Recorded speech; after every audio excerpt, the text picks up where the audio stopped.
¿Qué tal? Desde La Habana le invito a que se quede con nosotros para que conozca lo que ha sido noticia en las últimas horas. Listos para presentar una nueva emisión de Noticias.cu. Veamos titulares.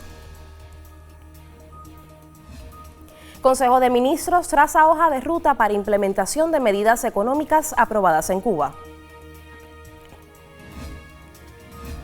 Canciller Bruno Rodríguez Parrilla denuncia cerco de Estados Unidos contra Cuba como genocidio silencioso. Brigada Médica Cubana que prestó servicios en Guatemala regresa a la patria. Estos y otros temas en los próximos minutos. Soy Nora Becerril y le invito a que me acompañe. Ya comenzamos.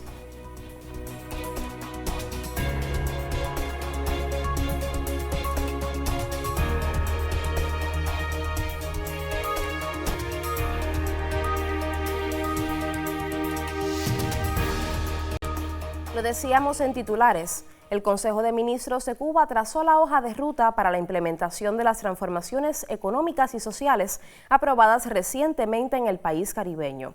En la reunión, el presidente cubano Miguel Díaz-Canel Bermúdez destacó sobre las medidas. Se trata, ante todo, de salvar la revolución. De silencio a la memoria del comandante de la revolución, Ramiro Valdés Menéndez, inició el Consejo de Ministros su más reciente sesión. Como primer punto de su agenda, analizó y aprobó las propuestas para la implementación de las transformaciones económicas y sociales anunciadas recientemente. Un proceso complejo, comentó el presidente cubano, en una situación sumamente compleja que hay que implementar con agilidad. En sus palabras, ante el Consejo de Ministros, el mandatario reflexionó que Cuba está ante un dilema que puede solucionarse y es cómo se le da continuidad a un proceso de construcción socialista en una isla del Caribe que ha sufrido el bloqueo más prolongado de la historia de la humanidad por parte de la potencia más poderosa del mundo. Y eso es lo que nos toca a las generaciones que estamos defendiendo la revolución y que estamos participando en la revolución hacer en estos momentos. Y estas transformaciones van orientadas a eso. Aquí se trata de salvar la revolución ante todo, con la amenaza que tenemos.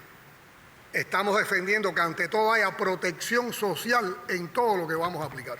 Todo lo que desate fuerzas productivas hay que aplicarlo de inmediato, porque la primera respuesta que nosotros tenemos que buscar con estas transformaciones es que todos los actores económicos empiecen a trabajar a una dinámica distinta, que no puede ser la que está reflejada hoy en el informe del Plan de la Economía.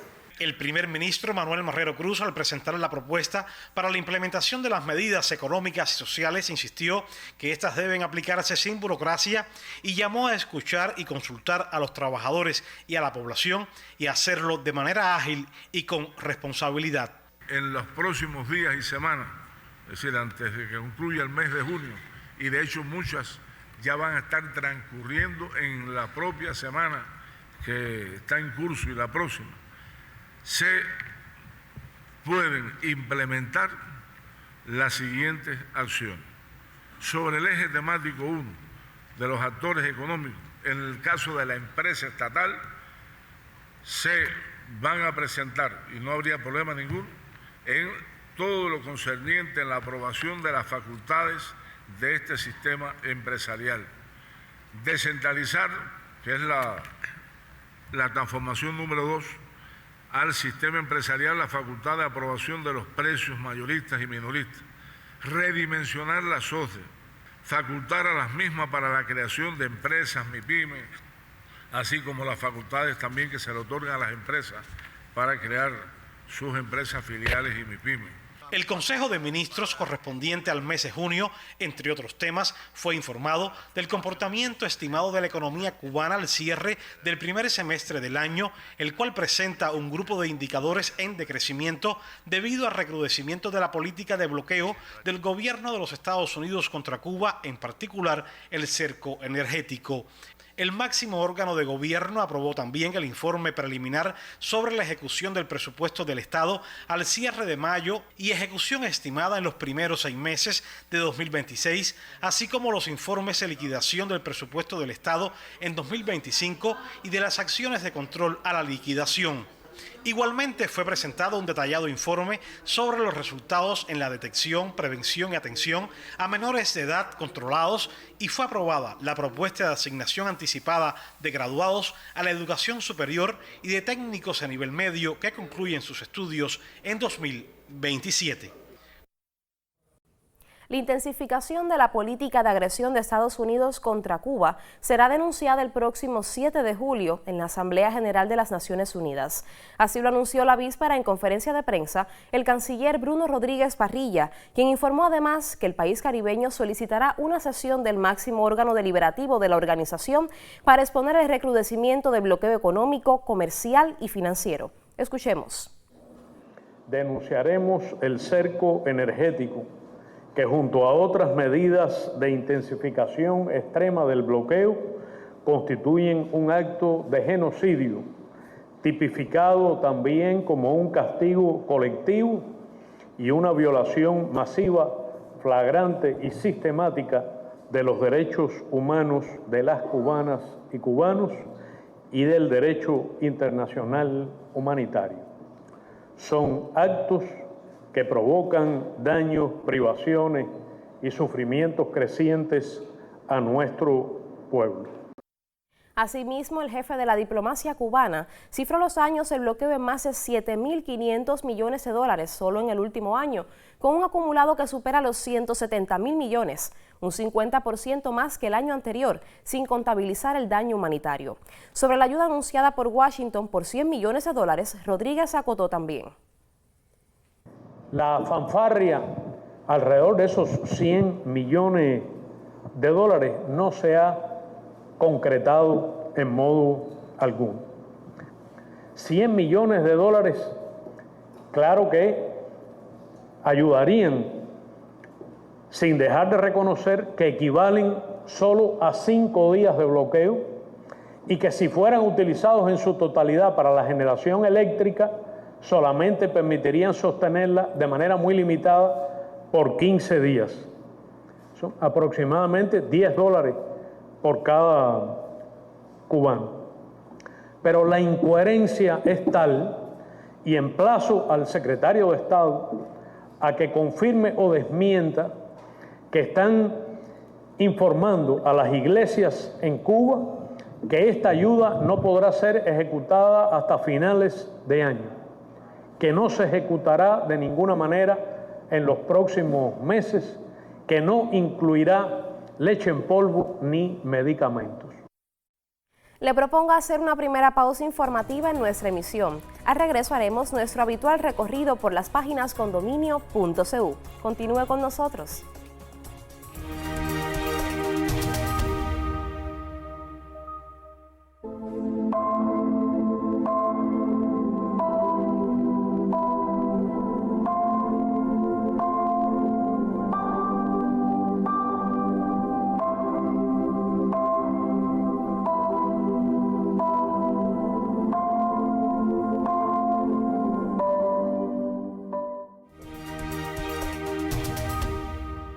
Momento de abrir en pantalla sitios digitales condominio.cu, otros temas que marcan la agenda informativa en Cuba.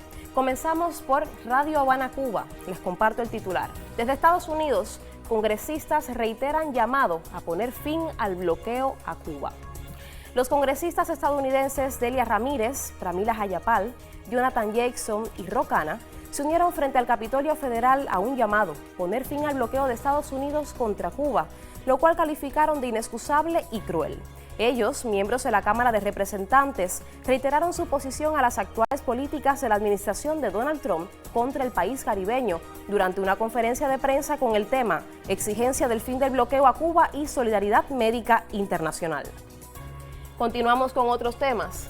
Desde Prensa Latina, CIGB de Cuba cumple 40 años haciendo más ciencia.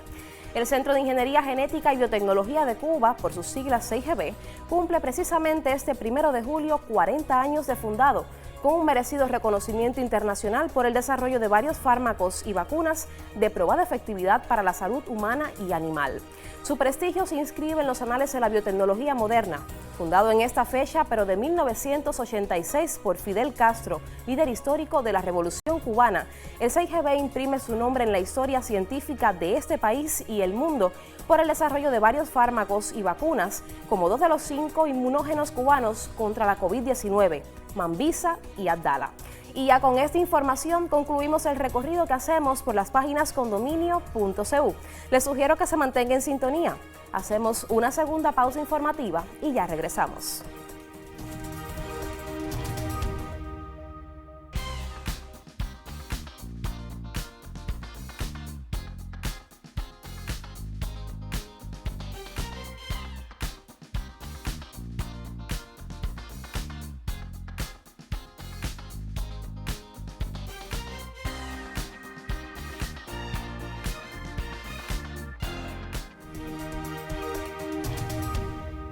La Brigada Médica Cubana, que prestó servicios en Guatemala, regresó a la víspera después de cumplir su misión en lugares intrincados de esa nación centroamericana.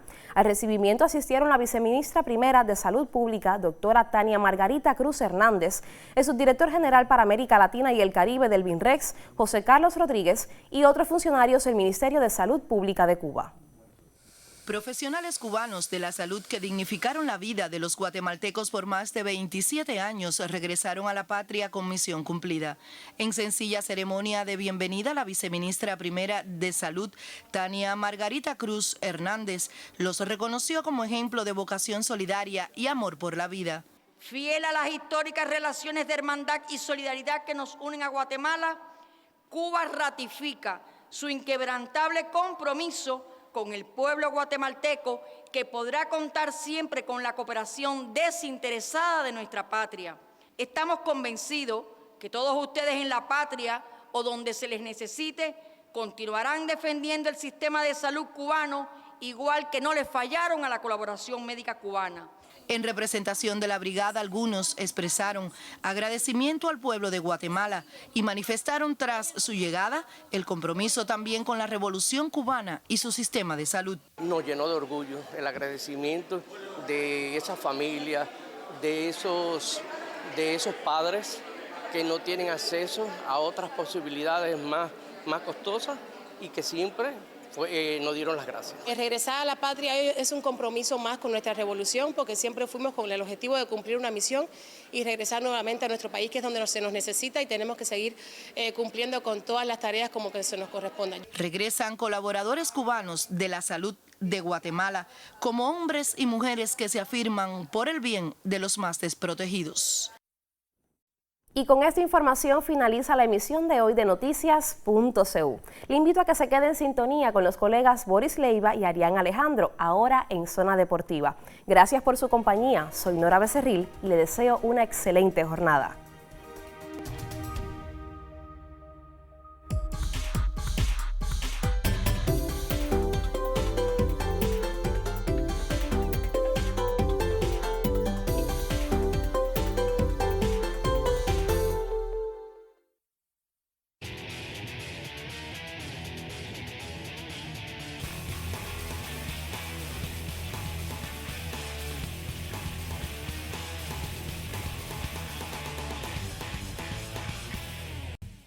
¿Qué tal, amigos? Bienvenidos a un nuevo encuentro con Zona Deportiva, y como cada miércoles corresponde al debate aquí en nuestro espacio de Cubavisión Internacional. Hoy el norte temático se divide en dos disciplinas que incluso coincidieron en la semana anterior, porque siguen siendo los temas del momento para el deporte cubano. Muy cerca de los Juegos Centroamericanos, pero todavía sin adentrarnos en ello, porque se concluyó la segunda semana de la Liga de Naciones de Voleibol Masculino y también comenzará en esta jornada la final de la Liga Élite del Béisbol Cubano. Comenzamos con la malla alta y damos ya la bienvenida para valorar, lamentablemente, este 0-8 a Arián Alejandro. Saludos, Boris, siempre un placer compartir contigo, con los que están con nosotros a través de la pequeña pantalla aquí en Zona Deportiva. Y sí, ¿cómo calificaríamos un 0-8?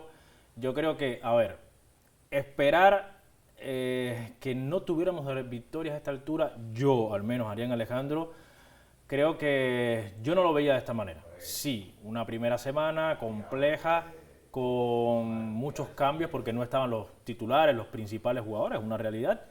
Pero aún así yo esperaba que, teniendo como rivales de esos 8 partidos a Ucrania, China e Irán, sí, 3 selecciones a las cuales de una u otra manera se le podía batallar para arrancar una victoria, o al menos algo más, porque aquí ya no solamente cuentan victorias, sino puntos. Y en el ranking para no perder la posibilidad de seguir jugando la BNL. Que no es lo mismo perder 3-0 con Ucrania que perder 3-2. Pierdes menos puntos, o perder 3-2 con Polonia, incluso puedes ganar aunque sea un punto, porque Polonia es una ecuación matemática compleja de explicar el cómo se califica, cómo se distribuyen estas unidades, pero bueno, usted puede a veces perder 3-2 con un rival que le supera en ranking y le supera en otras cuestiones y a lo mejor ni siquiera pierde unidades, pero si pierde 3-2 con uno que debería al menos ganarle, la pérdida es menor. Entonces, nada de esto lo ha podido frenar Cuba. En la segunda semana llegaron los principales jugadores. Llegó Miguel Ángel, llegó Marrón, Mazó, Javier Concepción. Por cierto, Javier Concepción, una grave lesión. Lamentablemente, una grave lesión. Ya ha sido operado. Se dice que ya está respondiendo de forma favorable al postoperatorio. Ojalá, pero va a estar meses fuera de la cancha. Que como mínimo sería hasta septiembre del próximo año. Bueno, imagínense, más de un año. Fracturas de tibia y peroné, que de hecho es muy común en los voleibolistas. Lo que pasa es que cuando hay microfracturas después de tantos saltos de manera reiterada, en muchas ocasiones, como le terminó pasando a Javier, no se detecta a tiempo. Y no por deficiencia de los médicos del staff cubano, para nada. Es que incluso a nivel de clubes, el que mantiene un buen estatus profesional, tampoco se habían dado cuenta de que estaba sufriendo ahí. Exactamente. Entonces yo, bueno, por supuesto que le mandamos toda la fuerza y toda la energía para una recuperación y que en septiembre del próximo año pues pueda volver con la selección cubana, con una selección, Boris, que todo parece indicar va a descender.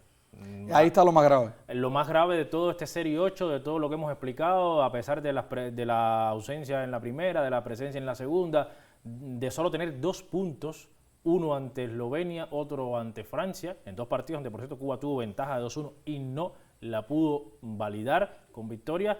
Bueno, solo 2 puntos. Cuba no le queda otra que a partir del 14 de julio ganar, ganar y ganar. No tiene otra opción, tiene que ganar prácticamente los 4 partidos. Y si puede ser 3-0, 3-1, mejor, porque si no, bueno, van a decir adiós después de 4 versiones a una BNL que costó mucho trabajo clasificar.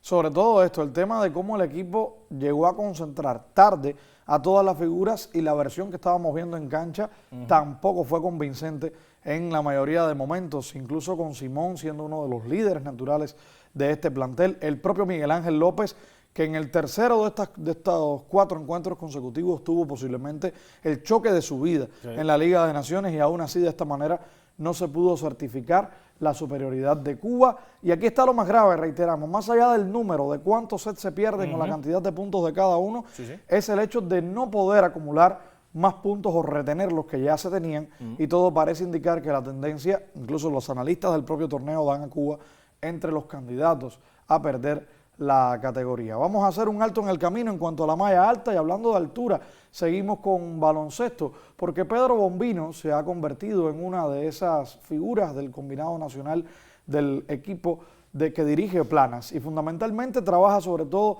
en el perímetro y la distancia. A este jugador nos acerca hoy el colega Eduardo Marrero.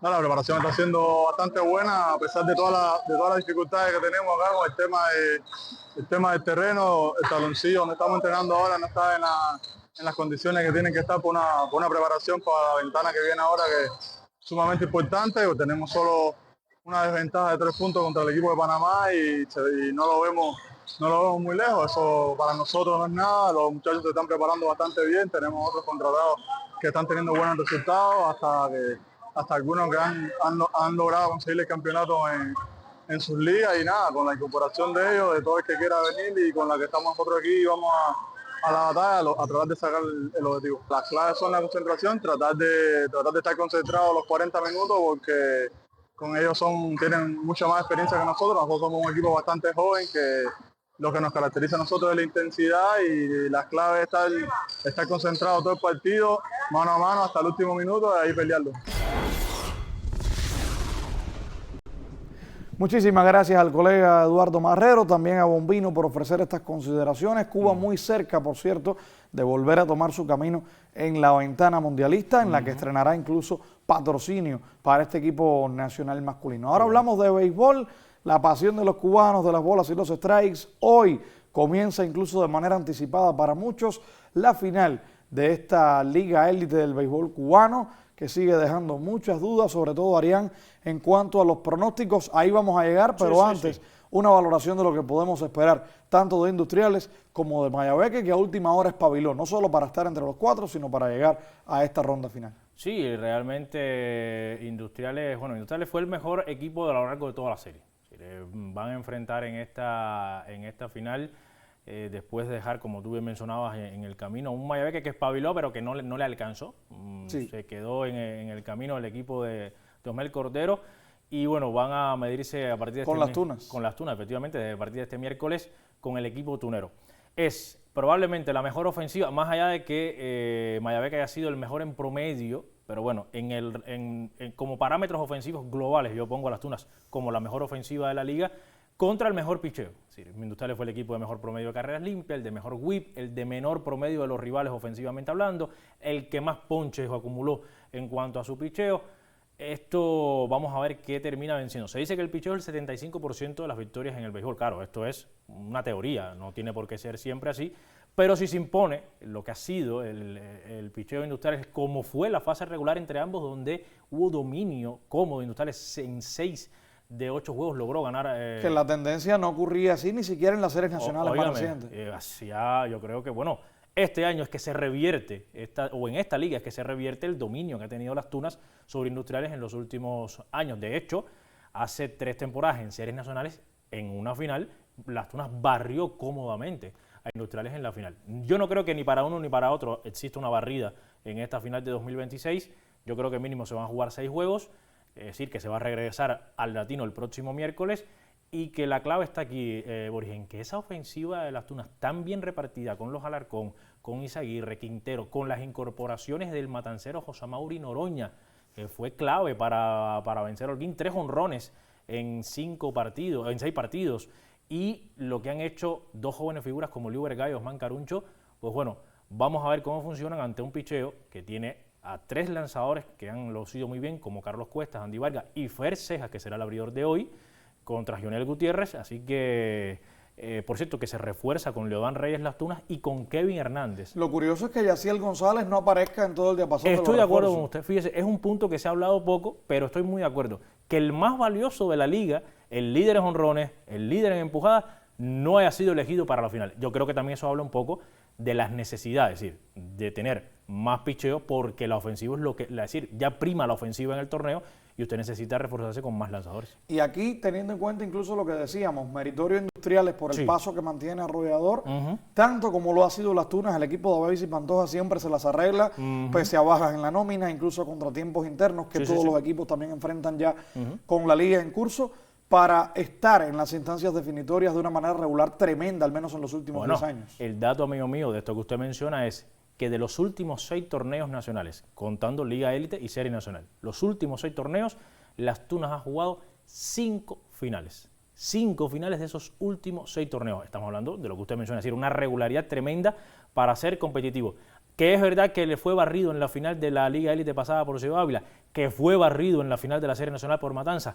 Bueno, esto puede hablar que quizás, ya hay un cúmulo de jugadores muy experimentados, que a lo mejor el rendimiento se desacomoda un poco. El pico sucede antes de tiempo. El pico de rendimiento sucede antes, pero al final están ahí, disputando el título, y yo creo que con toda esta también, con todos estos refuerzos que le han llegado, creo que es un contendiente. De hecho, siempre lo dije aquí en Zona Deportiva, mi candidato a ganar la Liga Élite es Las Tunas y lo mantengo. Realmente la Liga Élite nos ha dejado también sensaciones incómodas en cuanto al carreraje. Ha sido un torneo en el que el promedio por juego, incluso sumando el acumulado de los 2 equipos, llega a rozar, Arián, muchas veces el rango entre 15 y 20 anotaciones, y esto habla evidentemente de cuán inestable está el picheo. Y un ejemplo puntual, usted mencionaba a Andy Vargas de Industriales, que incluso tiene un buen número de victorias y el promedio de carreras limpias no tan elevado. Sin embargo, el contraste aparece en la cantidad de boletos consecutivos que suele otorgar Andy cuando está presumiblemente entre los que mejor velocidad tiene. Que eso contra las Tunas es un peligro. Si usted envasa a peloteros tuneros por bases, por bola, está condenado a que produzca, porque es una tanda que no te perdona cuando tiene hombres en circulación. Es decir, ese es un mal que Industriales empeoró en el tramo final, que lo tiene Andy Vargas, que lo empeoró un poquito Cuesta también, un poco menos Ferceja, que es un pitcher más controlado, así que vamos a ver qué sucede, porque además se van a enfrentar al equipo que menos boletos regaló en toda la liga, que fue las Tunas. Y ya para finalizar rápidamente el pronóstico.